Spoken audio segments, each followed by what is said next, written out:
Good morning. Welcome to the ValEUs Open Lecture. ValEUs is a Jean Monnet policy network on the contestation of European values in international relations. It gathers 20 universities in 17 countries in 5 continents. And today, and of course, it's a project funded by the European Commission. Today's lecture will be given by Professor Federica Bicchi. She's professor of international relations focused on the European Union in the contemporary world at the School of Political Science of the University of Florence. And she is director of the European Foreign Policy Unit at the London School of Economics. The lecture is focused on one of the main challenges to the European Union today in the context of the current global scenario. The title is actually The Diplomatic System of the European Union. A state in the making or a toothless international organization. So thank you, Professor Federica Bicchi, for accepting to deliver this lecture for our network. And so thank you very much, and I give you the floor. Okay, excellent. Good morning, everyone. Delighted to see many familiar faces in the crowd. It will not be a regular lecture, meaning given that it is recorded, the opportunities to make it interactive during the lecture will be limited. But I really wish that you have a pen and paper or something nearby where you can note down comments, questions, anything that comes to mind, so that when we arrive to the Q&A in the second part, you can ask all the questions that have accumulated through the way. So please bear with me for separating the sort of a frontal lecture to the interactive lecture. Actually, this is quite funny because it is a very LSE way to lecture. At LSE, there is a lecture, which is 90% from the lecturer, and then there are seminars, which are 90% interactive with just a light touch coordination by the lecturer.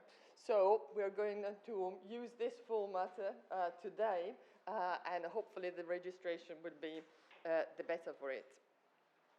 The title I have chosen is a bit intentionally vague or provocative, because the focus that we're of what I'm going to say is really where do we stand in terms of European diplomacy. Is it going towards a more traditional state-like system? Or is it going towards a more international organization type of diplomacy, like the UN, for instance? You already know the answer, which is, an in-between thing. But the main message, given that this is not a thriller, I'll give it away straight away, is that the EU has a diplomatic system which is very similar to states' diplomatic systems. But it is intentionally weaker, and much energy goes into internal negotiations as opposed to negotiations with the outside world.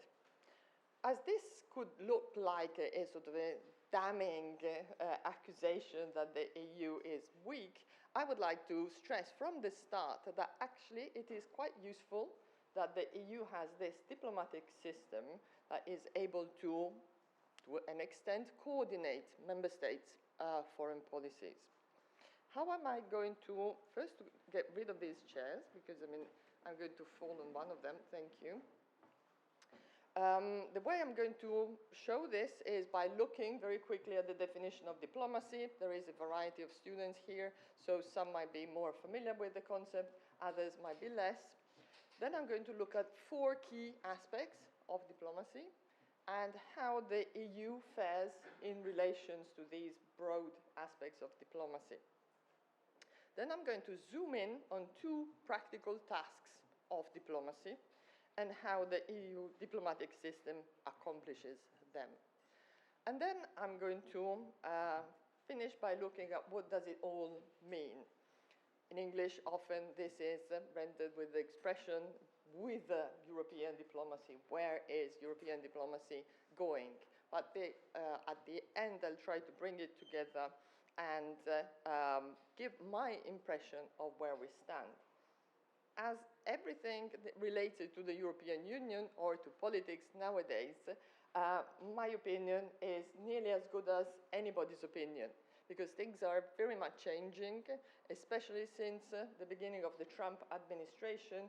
Multilateralism is really on a brink of change, demise, upgrade, and therefore we need everyone to focus on these topics in order to find with European diplomacy, where is European diplomacy actually going? So let's get started with a look at what is diplomacy. And here I would like to start really simple, but quite effectively in my view. I think that the best definition of diplomacy is the following. Diplomacy began when the first human societies decided that it was better to hear a message rather than eat the messenger. This is quite a funny sort of way to put it, but it is actually quite accurate. It gives us the idea that if in prehistoric times, probably, still struggling to coordinate efforts around how to build the fire, but there were already 2 groups, not 1, 2. There was a messenger going in between the 2 groups, and that messenger had a message, something to say. And this was more important than eating the messenger, or rather, using violence to address the issue. At the same time, again, in this prehistoric scenario, which captures the essence of diplomacy in my view, it's important to notice the fact that there was not necessarily peace. This is something that we have to retrain our brain, and we will look into a little bit more in detail today, is the fact that we tend to associate diplomacy with peace. So there are diplomats around, that means that there is a peaceful situation.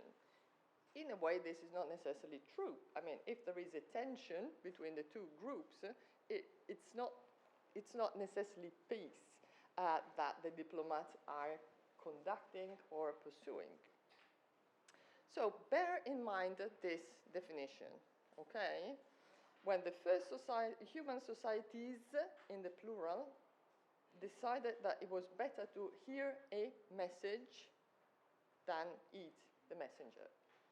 Pretty funny definition, but extremely effective, as you're going to see. Look at this one, which was by Lester Pearson, former Minister of Foreign Affairs for Canada, Nobel Peace Prize. Diplomacy is letting someone else have your way. This is also a quite famous definition that has been taken time and over again, but again, it gives the idea that there is a mediation to be obtained between 2 different groups, 2 different objectives, and the purpose of each group is to push the other one closer to their own objectives. So when we say, it's letting someone else have your way. So the question that we are addressing here today is the following. How does the EU fare in mediating between groups. And this is my personal take on this, is there more mediation to be done inside the EU or outside EU towards third countries? How much can we take for granted the internal dimension of the EU? This is important for everyone, but particularly in a sort of an Italian context, which tends to take for granted the EU. There is, in Italian public opinion, there tends to be more pro-European, in a way superficial feeling about what the EU should do, is doing. So it's important to kind of focus as well on the internal dimension of the EU.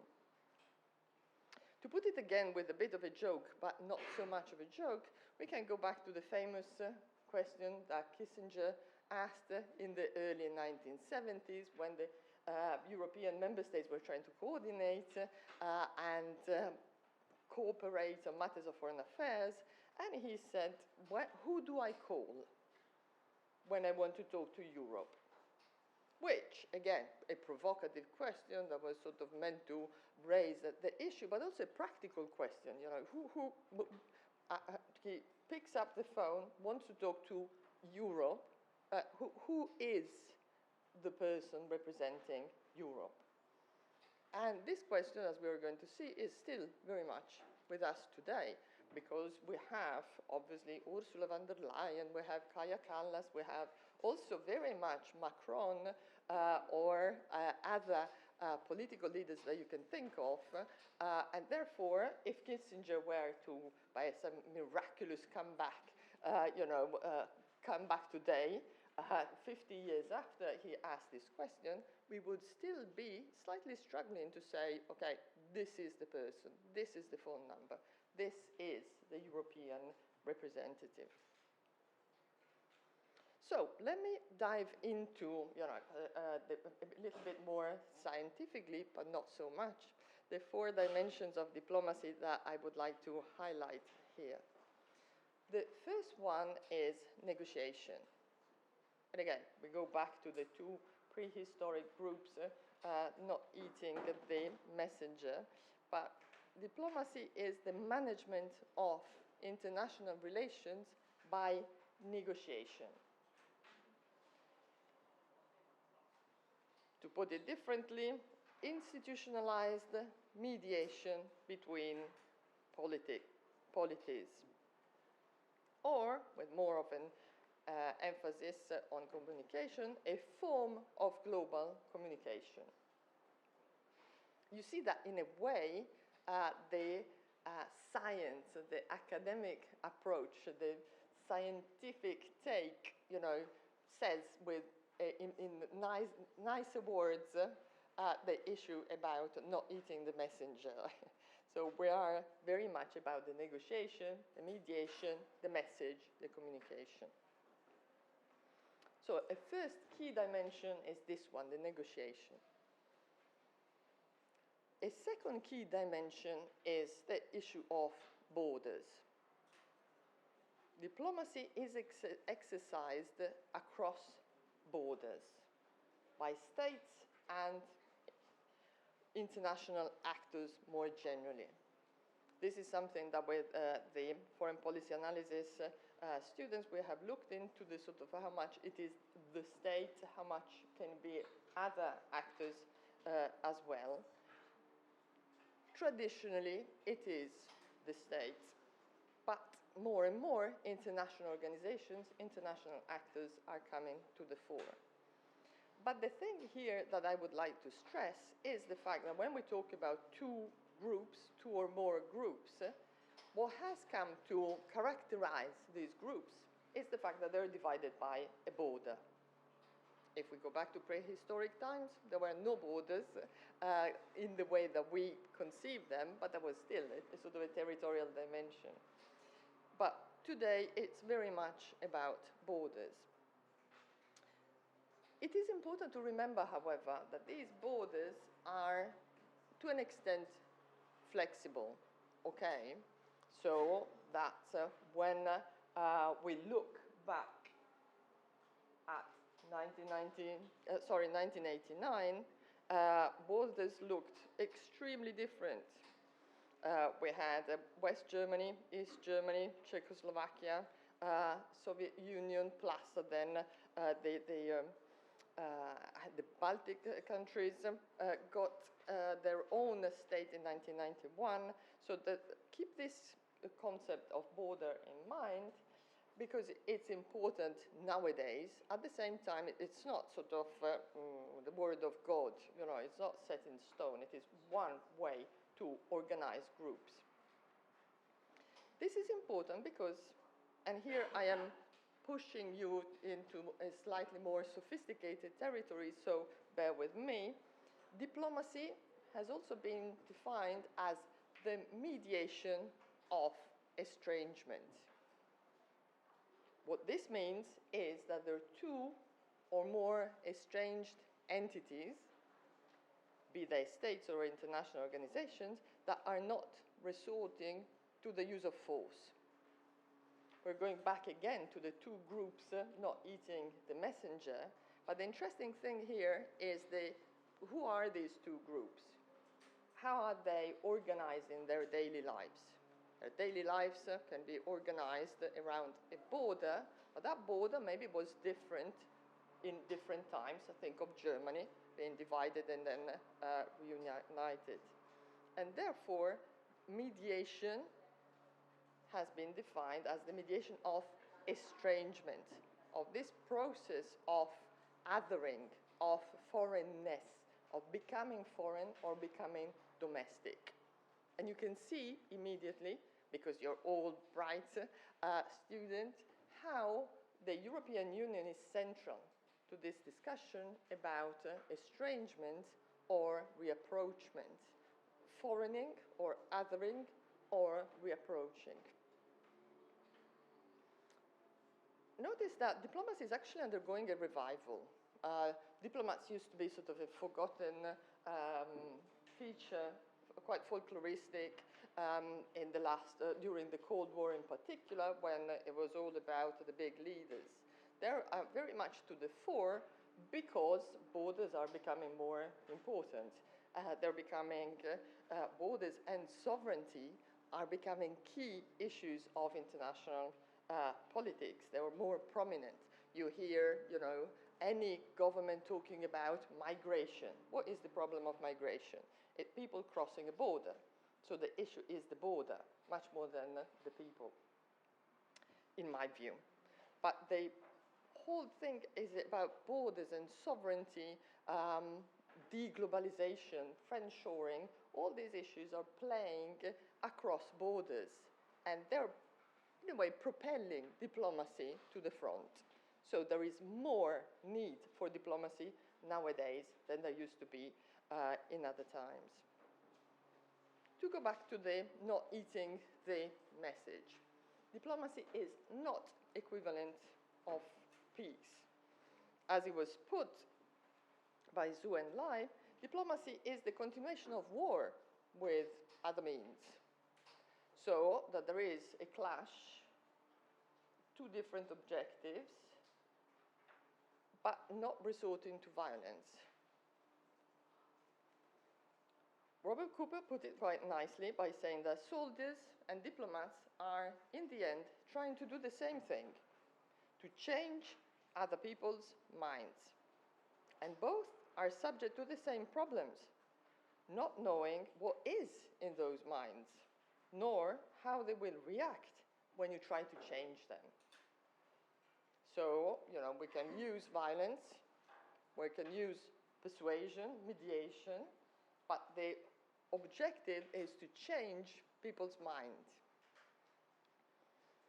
This is why, for instance, Barkawi stressed the fact that diplomacy is one of the instruments that supports hegemony and empires. If you think of the whole history of colonialism and post-colonialism, it was supported by a tremendous diplomatic effort in drafting complicated treaties, in making sure that it looked as if some countries had independence, but they did not have independence. They negotiated, postponed. The diplomatic machinery was very much at the core of both colonialism, decolonization, and as well post-colonialism at the moment. A fourth dimension that I think is important to keep in mind is the distinction between diplomacy and foreign policy.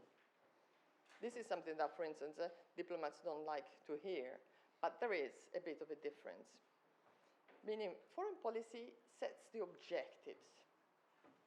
The set of political decisions or actions informing a state's policy beyond its borders. And these are set by governments. Okay, so the Minister of Foreign Affairs will decide, generally together with the government, what is the foreign policy of a country vis-à-vis Libya, Israel, India, Pakistan, you name it. Diplomacy is the up to and follow-up to that moment. So it's the formulation of policy options. Think papers presented to the minister saying you can go this way or that way. And then the implementation of foreign policy decisions. So once the minister has said it's going to be like this, then the diplomatic corps springs again into action to make it happen. Clear enough, diplomats would immediately, if there were diplomats in the room, they would immediately say, well, by defining policy options, we already, structure a lot of the foreign policy debates.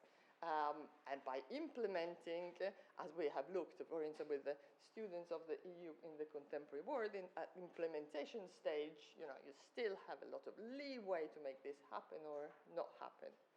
However, the bottom line is that somehow, as it has been put, foreign policy is the architect, the vision. Diplomacy is the engineer and the builder, the one that goes in and actually does the job. Think, for instance, at potentially the decision of recognizing Palestine. This is not a decision that diplomats can take. This is a decision that, it's clearly a political decision that pertains to the foreign ministers and the government. What diplomats can do, they can prepare policy options saying what are the consequences, what are the expected reactions, what would be the cost, what would be the benefits. Present these to the minister discusses it with the government, comes back and says, we are going to do it, or we're not going to do it. And then it goes back to the diplomats to actually see how they can do it or not do it according to the decision that has been taken. I hope that these four dimensions are more or less clear. Let's see how the EU fares vis-à-vis these four dimensions. In terms of negotiations, diplomatic negotiations, the EU is a sort of a funny beast. The main power of attraction consists of the single market, the common market, trade, and its budget for external relations, aid, which, however, is shrinking and changing. But, the common market, the attractiveness of the common market, as we have seen in the case of the EU in the contemporary world, that is a big thing. And this creates a sort of, as it has been put, the so-called Brussels effect, meaning that the regulations that the EU sets for the common market, for the internal market, also leak into external relations, not just via treaties that incorporate them, but also by setting the standards, the rules, the good practice across the globe. One typical example is obviously the GDPR and how, privacy standards that the EU has set have sort of traveled across the globe and have become the standard in many countries, if only because if they want to trade with the EU, they have to stick to those standards. And therefore, you know, even if they're based in Angola or wherever, they have to seriously consider how to do it, because if they want to trade with the EU, those are the rules. This has been kind of conceptualized in terms of the normative power Europe. Europe has the power, has been said, to set the standards, not just in a technical manner, but also in political forms. Think of human rights, think of democratic values, think of the fight against the death penalty, which is one of the things that the EU has been promoting across the globe. If we look, however, at the overall picture, I tend to agree with the Belgian Minister of Foreign Affairs, who said that there is a dramatic imbalance between the economic side, the political, and the military side. And so the fact that the EU is an economic giant in international politics, a political dwarf when it comes to politics, and a military worm because of its total absence of a European EU army. Things have progressed a little bit. This was 1991, not that much, meaning that we're still discussing how to put together a European security and defense policy, and the foreign policy proper is still quite contentious.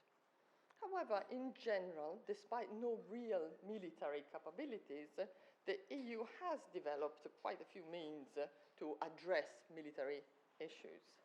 And if we do not stick to a narrow view of military affairs, we can also say that, for instance, the EU has been quite good at using the enlargement, accession, but as a weapon. This is, at the moment, very much with us, with the enlargement to the Western Balkans, potentially to Ukraine. It is used as a weapon to put pressure to attract, coerce, and more generally, negotiate with non-EU countries. When we come to international borders, here the picture is extremely interesting. Probably, interesting is the word that I would use. Some people would say, contradictory, paradoxical, but I find contradictions in international politics very, appealing, because they show the tensions and the real points of friction. A key contribution of the EU has been to erase domestic borders.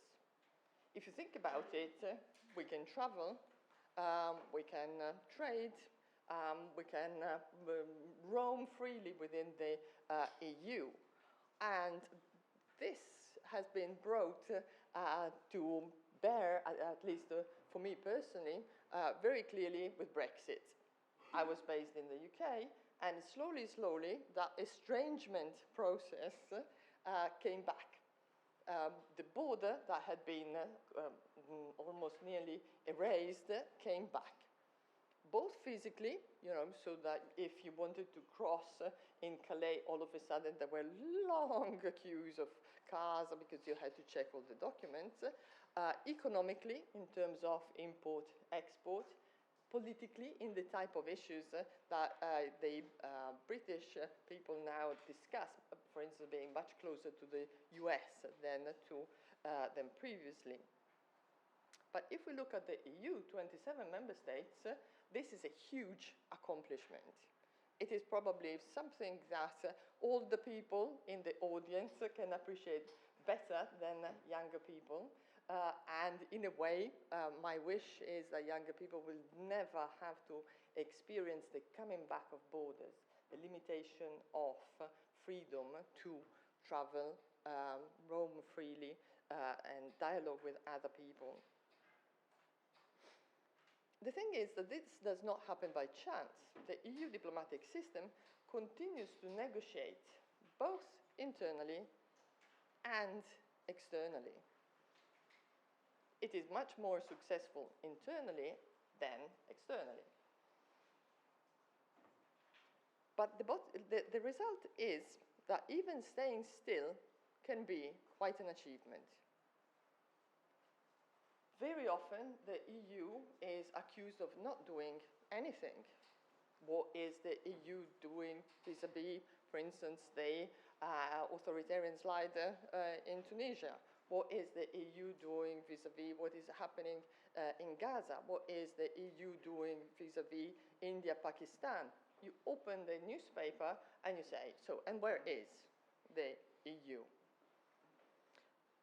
Why does this happen? Because if there is no agreement inside the EU, there is no position of the EU that can be portrayed at the international level.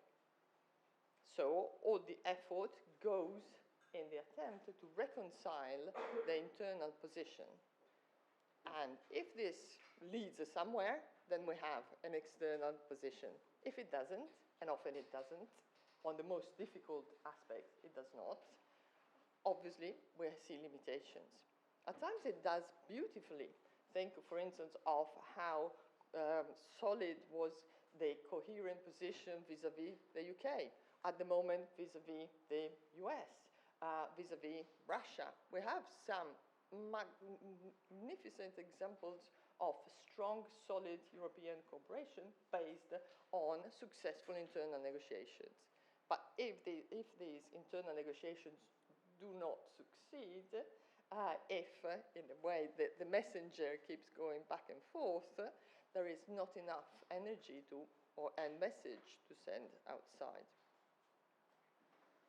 Let me move to the issue of peace, which I think is quite important. To what extent is EU diplomacy equivalent to peace? Meaning, if we see an EU diplomat issuing a statement, before we hear what he or she says, how confident can we be that this is a good thing? This has been put, for instance, in the debate, in the question, to what extent is Europe a force for good? When it acts together, it is clearly a force. But is it a force for good? The picture is mixed, meaning that the EU has been much better at maintaining peace inside the EU borders than outside the EU borders. If you think about it, yes, we had Brexit, but it has been such a peaceful process that, I wouldn't call it conflictual in any way. The EU has managed, for instance, to oversee the breaking apart of Czechoslovakia, is managing Cyprus, which is an ongoing issue, without resort to violence. So that there is actually a lot to be said towards the fact that inside the EU, peace has been maintained through diplomacy. Right outside, however, and this is a bit of a paradox of the EU, as soon as we leave the EU, we are, in an area that is quite problematic. It doesn't necessarily be just confined to the EU, but there are some quite strong hotspots around the EU borders. Interestingly, one wonders the extent to which this is cultural. Is there a tendency to look at Europe, European, we are European, therefore we do things in a peaceful way, and we don't even try vis-à-vis the rest of the world. There was a very revealing quote by Josep Borrell a couple of years ago, who went off script in a speech and described Europe as a garden surrounded by most of the rest of the world, which is a jungle. This created an enormous furore, you can imagine, because, in the name of what he could condemn the rest of the world in such a way just on the back of his hand. But there is a bit of a tendency in European foreign affairs and European diplomats to sort of be quite smug, quite happy with their own thing, and not necessarily assuming that they are on a par at the same level with the people that are living beyond the EU border. This has led to a couple of, how can I say, typical foreign policy positions of the EU. For instance, it is quite clear that the EU behaves as a fortress Europe when it comes to Middle East and North Africa. The approach is very much to sort of close the border, keep them at bay in a very much a process of estrangement. If we go back 20 years, instead we had the Euromed partnership, we had regular dialogue, migration was not considered so much a problem. But if we look at where we are today, it's very much an instance of fortress Europe. In the case of the Western Balkans, instead, for instance, it has been defined, the EU foreign policy, as a stabilitocracy, meaning aiming for stability, stability, stability, stability, as if stability is the solution to everything. While instead, as we know, stability can also freeze conflicts, freeze tensions, and when they are unfrozen, they're wars. Let me come to the foreign policy versus diplomacy tension. This is really important, and I would like everyone also down there in the last row, yes, the last row over there, no, behind you, yeah. Everyone, can I have your attention for 2 minutes? Yeah, because this is an important point, thank you. So, the key point here is that member states continue to be key in the definition of foreign policy objectives. European diplomacy depends on member states' political choices. And therefore, the more member states are divided, the less the institution can do. So, if you think about it, if you have a fractious government, typically a coalition government with a big parties that don't agree, not much happens. In the case of the EU, what we do see is that member states, especially on foreign affairs, tend to agree less and less on some big themes. On some others, like Russia, they maintain their unity. On many other, to an extent, in many other cases, they don't.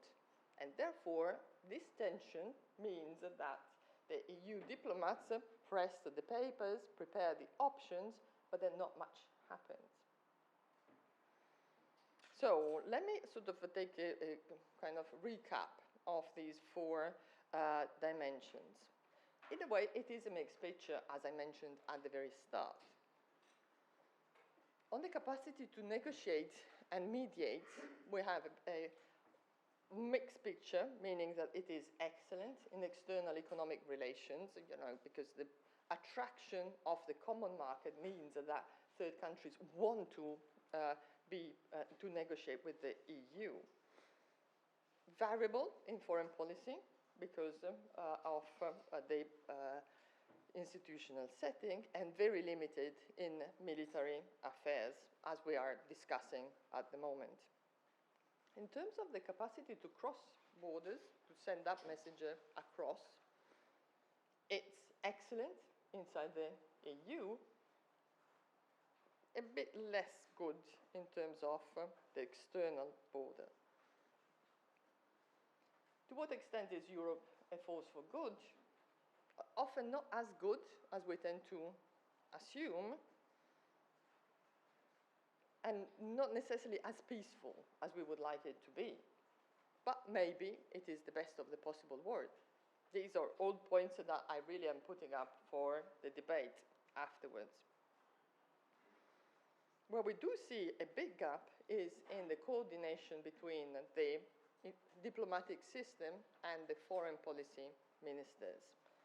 between ministers of foreign affairs who set foreign policy objectives and the European diplomatic system, which should prepare and implement the decisions. So overall, it's a mixed bag, as you say in English. You can also call it a dog's dinner. Dog's dinner because generally you give to the dog, a bit of everything, which means that European foreign affairs, it's not necessarily the main priority of the EU, and it gets what it gets in pieces and along history when it can. Let me zoom in on a couple of practical tasks of diplomacy so that these big concepts become a little bit clearer, maybe. There is something called the Vienna Convention on Diplomatic Relations, which specify what diplomats actually do. It's lovely sort of summary, which says that the functions of a diplomatic mission consist, inter alia, in representing the sending state in the receiving state. And again, we're back to the prehistoric times, two groups with a messenger. So one messenger representing one group, and then another messenger representing the other group. Then it is a little bit more sophisticated. It says protecting in the receiving state the interests of the sending state and of its nationals. This might sound obscure, but basically it means to all of you that when you travel, if you are in a difficult spot or in a dangerous position, or even you just run out of money on your beautiful solo mission across Algeria, your first point of contact should be your embassy. Your embassy has a duty, legal and political duty, to help you. They are there to help you. So, for instance, in the case that you have run out of money, they lend you money to get home, and then you can reimburse them. Something very practical. You lose your passport, you go to the embassy to have a new one. There is an emergency, like an earthquake in the country where you are based, or political turmoil, your embassy will help you get back home. In the case of COVID, for instance, embassies worldwide, including EU embassies, help the people go back where they wanted to. Third point is negotiating with the government of the receiving state. Number 4 is ascertaining by all lawful means conditions and developments in the receiving state and reporting thereon to the government of the sending state. This is important because obviously diplomats can very often be taken for spies. Another definition of a diplomat is an honorable spy, because they're sent abroad to see what happens, and then they come back and say, okay, it looks as if they're going towards a military coup. It looks as if there is going to be a revolution or not. Last point, promoting friendly relations.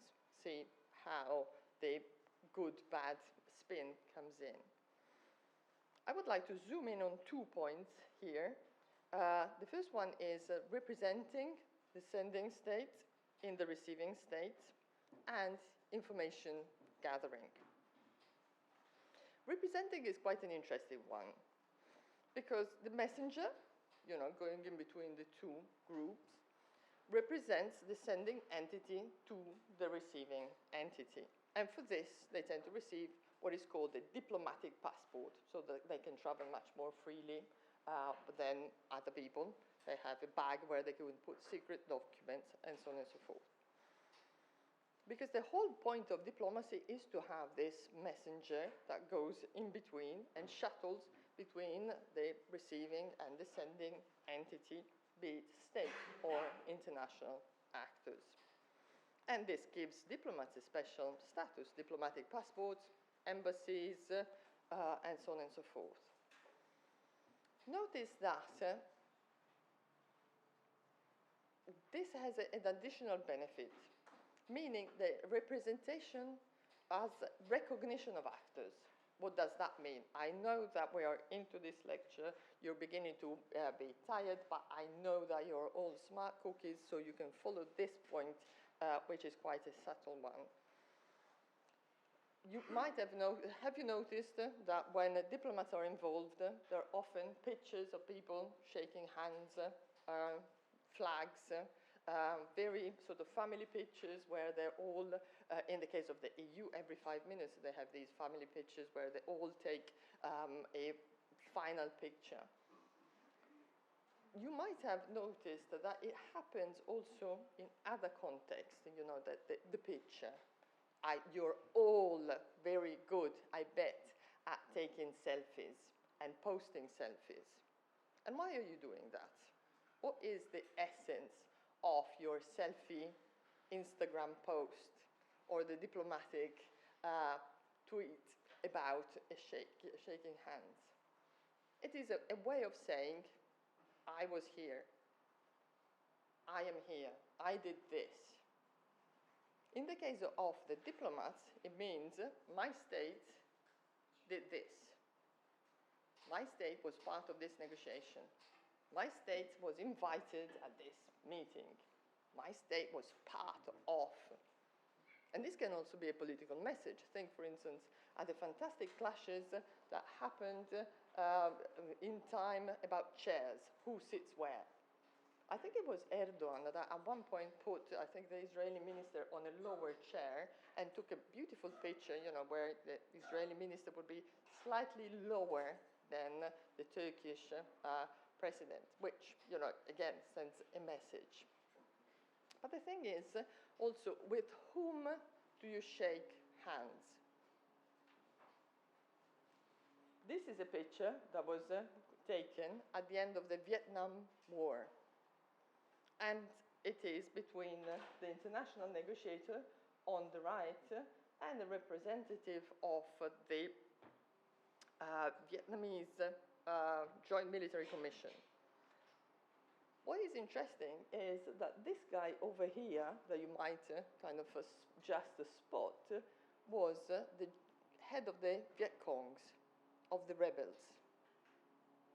So notice the carefully, you know, structured picture whereby the international negotiator does not shake hands with the head of the Viet Cong rebels, but the guy is in the picture.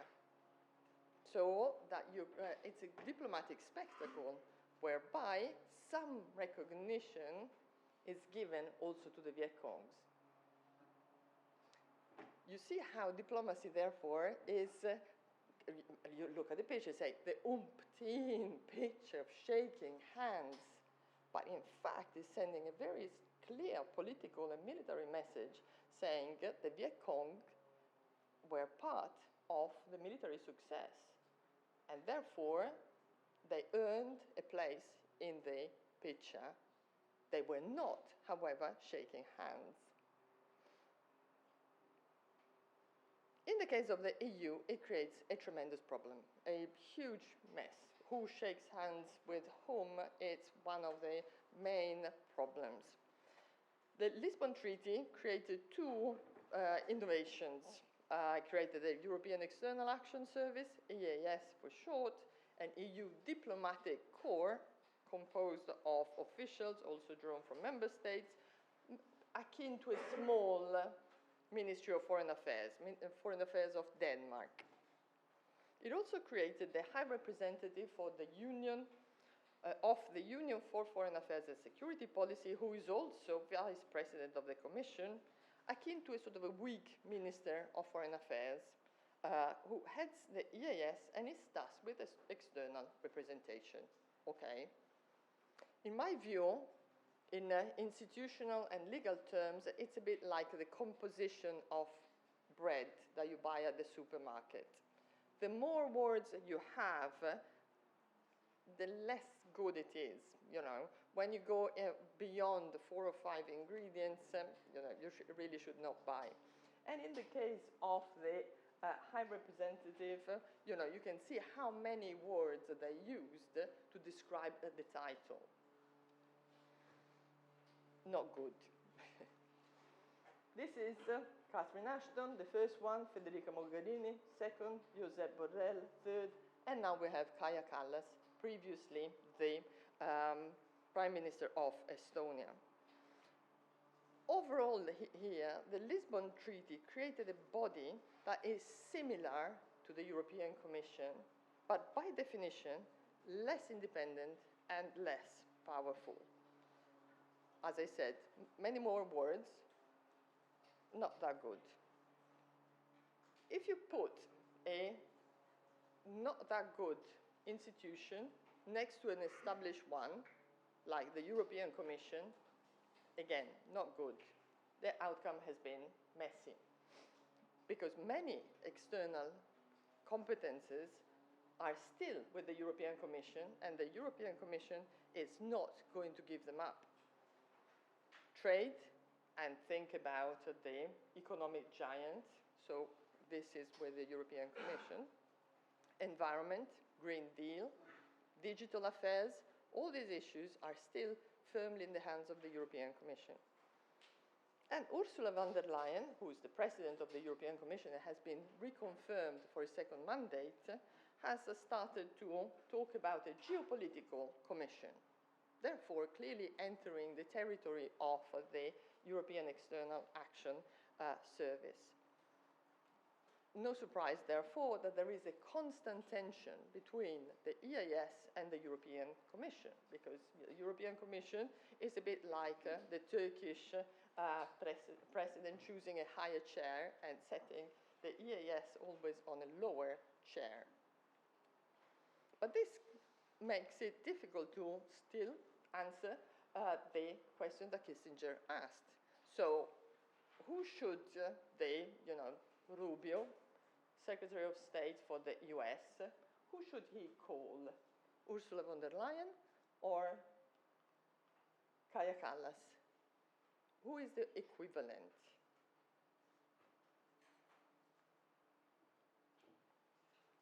No doubt, therefore, that the EU struggles to be seen as one diplomatic actor, because it's not clear who is representing whom and how.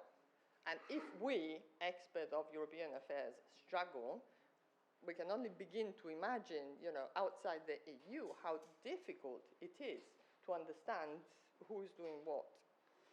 So there have been many challenges, also political ones, to the diplomatic status of the EU. There is, de facto, an over-representation by member states, by the Commission, by the EAS. And this is, in the daily job, creates a source of tension. Let me move to the last point, and then I'll wrap up, which is the issue of information gathering and reporting. Remember that I mentioned about diplomats being honorable spies, meaning spies that don't break the law, okay? The difference between diplomacy and intelligence spying is that spying is done by breaking the law, diplomacy by sticking to the law of the country you're based in. Diplomacy can be very effective at information gathering. This is George Kennan. Apologies, I should have chosen a black character. But he famously sent a 8,000-word telegram at the very beginning of the Cold War, in which he spelled out what he thought was the right approach to the Soviet Union.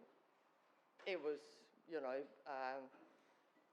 unusual, because telegrams used to be short and to the point, and instead he sent a very long document. But this is because diplomats gather fresh data from the countries in which they are posted. And they provide a contextualized and relevant analysis of a situation, like in political reports, and some can be very influential. Kennan's long telegram in 1996 de facto spelled out the strategy of containment that the US used vis-a-vis the Soviet Union. And I'm not sure whether we have Marley today here, but and for the registration, he's one of our students who is extremely good at ChatGPTing any question, so that whenever there is a question that we discuss in the class, Marley is the one that goes to ChatGPT and Googles it first. The thing is, it's interesting because what are we looking for when we Google or we ask a ChatGPT? We're looking for a useful analysis, a gathering of data of what is happening. But in the case of the internet, ChatGPT, it is confined to what it can find online in cyberspace.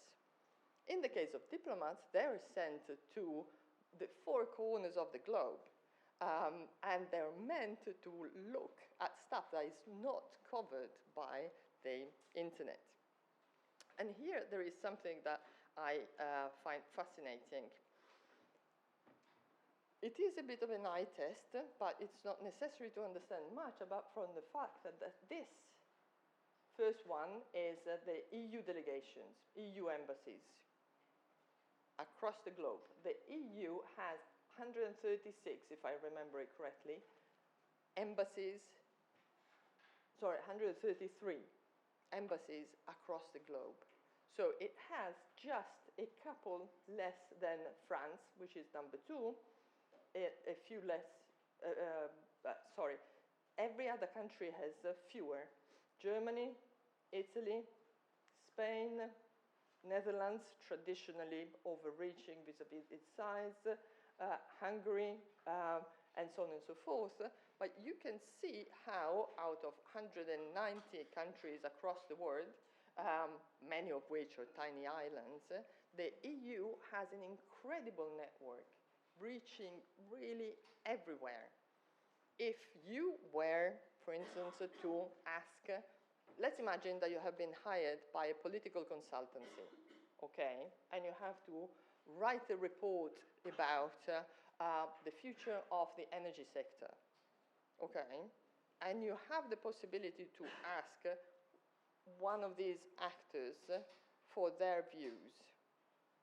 You can see that how the EU has an incredible advantage by having a lot of people on the ground across the world and really seeing what is going on.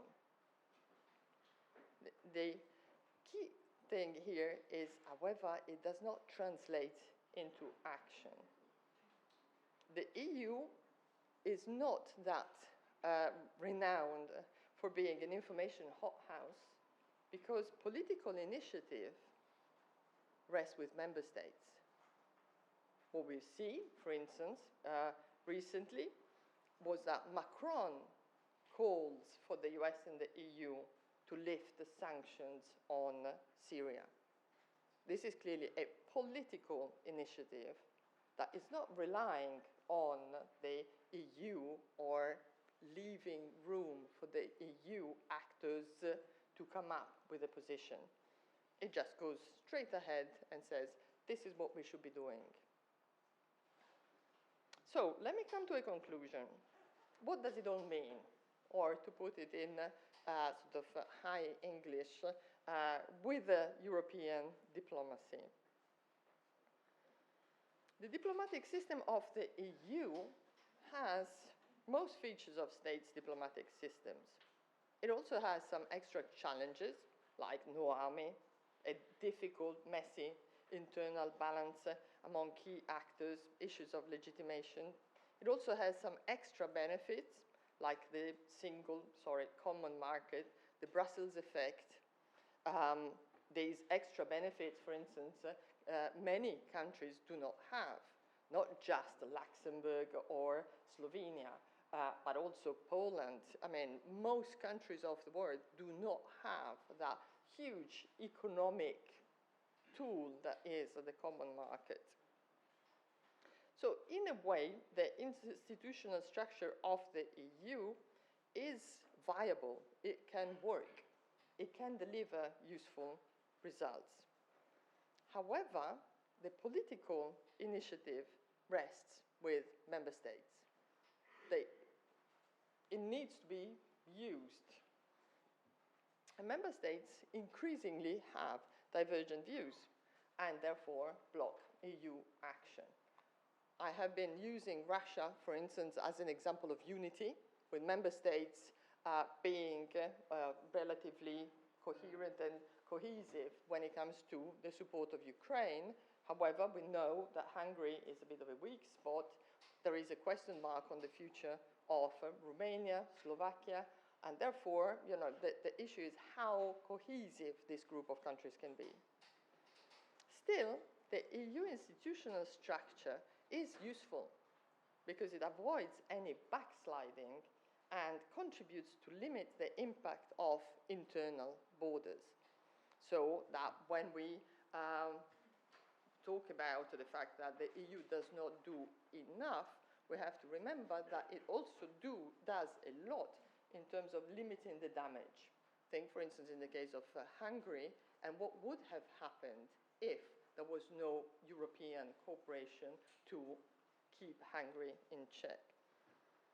So the bottom line is that it is not a state in the making, but it is quite a useful international organization to coordinate the foreign policies of its member states, even if it doesn't achieve big things outside the EU. So in a way, less spectacular, but useful. And I think that maybe if there is one concept that everyone in the room might take away from, in the room and abroad, might take away from this lecture, it is a bit like a 4x4 panda. So a sort of a, useful, does the job, needs to be driven. Okay, it won't self-drive, it is not a Mercedes, it's not a BMW, but sort of stocky, reliable, as long as it is driven somewhere. And in this way, I think I can finish by connecting back to ValEUs, which is about values across the EU and how the EU spreads them across the globe. You need to drive the panda to go to a good destination. The panda will take you there, and it is a 4x4. It will not go to an incredible distance. It is not a green model that much, but so far so good, I would say. And with that, I'll give it back to Laura.